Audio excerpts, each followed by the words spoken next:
Hello everyone, welcome back to the channel. Hope you are doing well and fine, and in today's video I'll be showing you fix Nike gift card not redeeming. So without wasting any time, let's just jump right on the video and make sure to watch this video till the end and follow the steps as well. In order to fix Nike gift card not redeeming, the first thing that you can do is check gift card number and PIN. Most problems happen due to typos, so what you need to do is enter the 16-digit gift card correctly.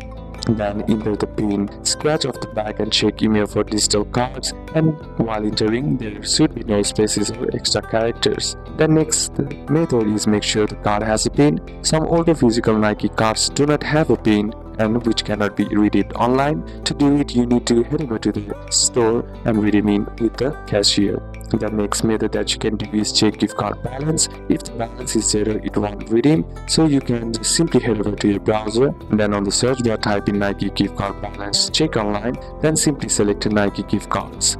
Then once you're inside here, what you need to do is on the top you will find an option that says check your balance. Simply select that, and now here what you need to do is enter the gift card number and the PIN, and then simply tap on check balance, and then the site will show you if the Nike gift card has balance or not. The next method is try a different platform. Sometimes the Apple website has temporary issues, so what you can do is if you are using the app, try it on the website. If you are trying it on the website, simply try on the browser or try on incognito mode. So these are a couple of steps that you can apply, and that's it for today's video guys. Hope this video was useful to you. Leave a like if it did, comment down any questions that you have, and see you soon on the next one.